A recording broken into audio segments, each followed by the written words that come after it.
Guys, for today's video, napag-usapan natin last time yung buy now pay later, di ba?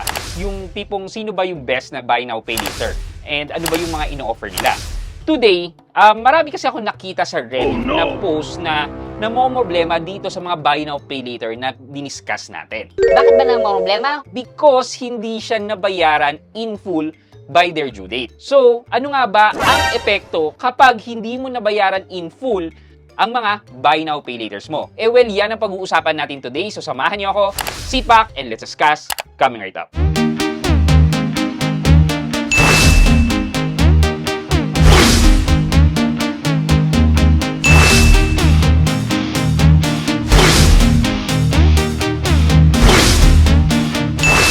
Hi guys, this is Pat and you're in Pat Quintos Review TV. So if you're new here in my channel, I do reviews about personal finance na meron na akong experience or meron na akong knowledge.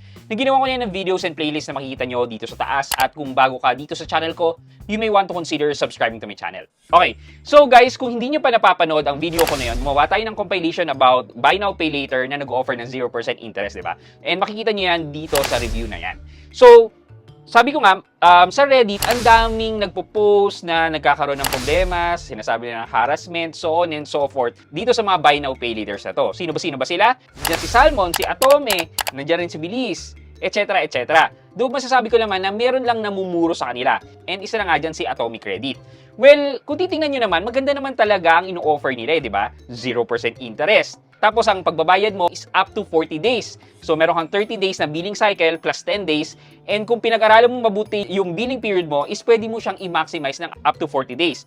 Biruin mo yon, makakahiram ka nang wala kang babayarang interest ng up to 40 days.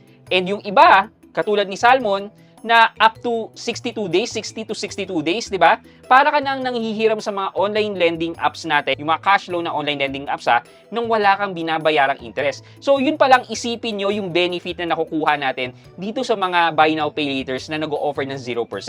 Wala tayong interest and walang processing fee. So, ito pa lang should be our reason to keep our records good dito sa mga buy now pay later service na to.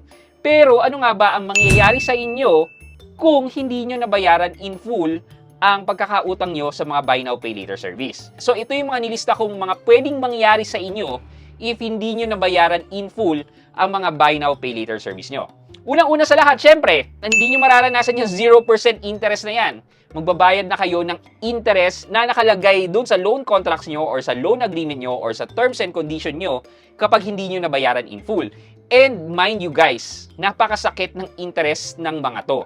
Nagre-range yan sa si Bilis 3.49%, si Skyro 7%, yung iba 5%, sa akin si Salmon 9%, si Atomy 6%. 'Di ba? Ang sakit po niya ng interest na yan. At the same time, kung nakalimutan mo namang i-settle yan, dagdag pa ang late penalties kasama ng interest na babayaran mo. Number 2 is that yung confidence or sabihin na nating internal credit score mo with the company can get lower. Ibig sabihin nito, tumataas yung risk level mo sa panghihiram dito sa mga kumpanya na to. Pwedeng sabihin ng mga kumpanya na to na, Uy, medyo nangungutang ka na ngayon Medyo hindi ka na nakakapagbayad in full on time Possible na medyo nagigipit ka ngayon. so on and so forth. Possible dyan na hindi na tayo taasan ng credit line, lalo na kay Atome, or maging mas matagal ang pag-increase ng credit line natin. Thus, kung continuous ang hindi mo pagbabayad in full sa mga buy now pay later mo, the company or the lending company might have an effect on our trust rating. So, kung paminsan-minsan lang naman, once in a blue moon na pumapalya ka, hindi mo nababayaran in full, nako-convert mo into installment or minimum payment, kung paminsan-minsan lang naman yan, well, that's forgivable naman and understandable. Pero, kung lagi nang nangyayari na kay Salmon, minimum amount due lang binabayaran mo, it would really be taken against sa trust na binibigay sa atin. So, pangatlo, lalo na kung hindi tayo nakakapagbayad on time, maliban sa hindi natin pagbabayad in full, hindi pa on time, possible na ma-restrict ang account natin or possible na hindi na nila tayo pautangin ulit because bumaba na nga ang trust rating natin sa kanila. Meron nga dyan, kahit good payer ka, iniisip mo, nawawala yung loan nila. What more kung hindi pa tayo nakakapagbayad on time, nalilate tayo, or even nakakapag-pay in full dahil minimum lang kaya natin bayaran. So, there's still a possibility na ma-restrict ang account natin or even hindi na tayo pautangin ulit. Evident yan sa mga online lending apps natin.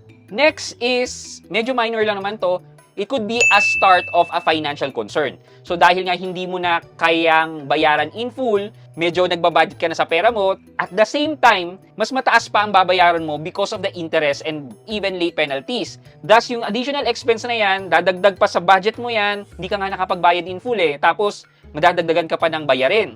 So it would also have a negative effect sa current finances mo. Damaging din talaga yan sa finances natin. Pang-apat is a decrease in credit score. Kanina napag-usapan natin yung internal credit score or the trust rating nila.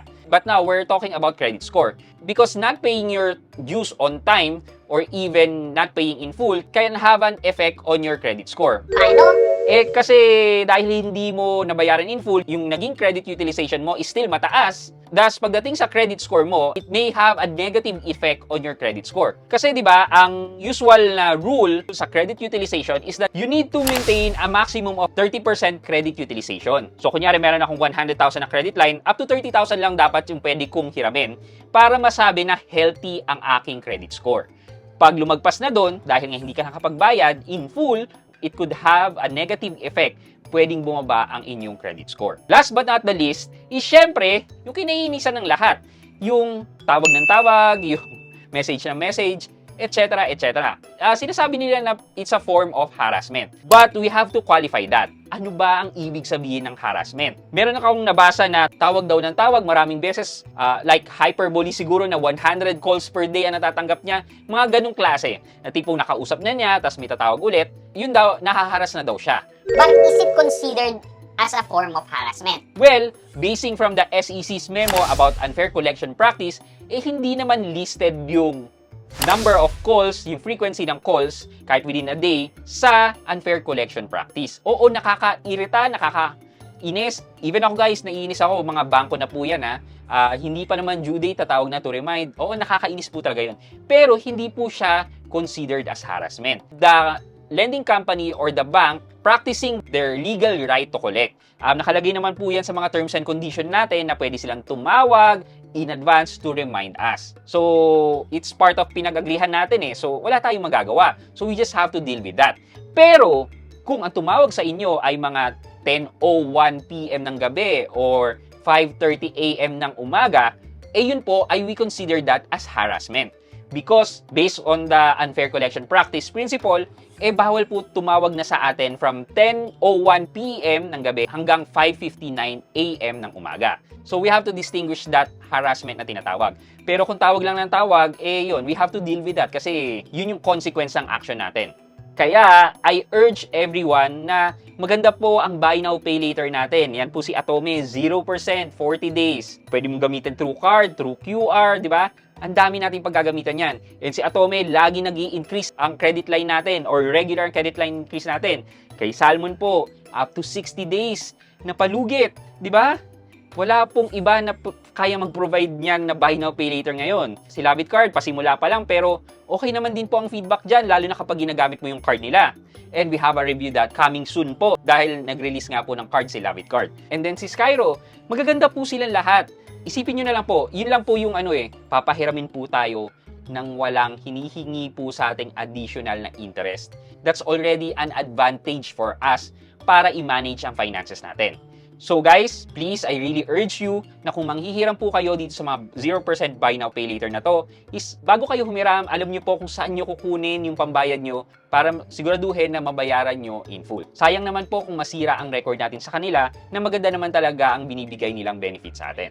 So, for our question of the day, ano bang usual reason nyo kung bakit hindi nyo kayang bayaran in full yung nahihiram nyo sa mga buy now, pay later service? Let me know po sa comment section sa baba for our monthly giveaway. Yun lamang po for today's video, but before we end this video, mag-shoutout po muna tayo at shoutout kay Judy Severa at Judy Severa 6432. Ang sabi po niya, pa-shoutout po sa next video mo. I'm always watching your videos po. Kay Judy Severa, shoutout po sa inyo and thank you so much po sa palaging panonood ng mga videos ko.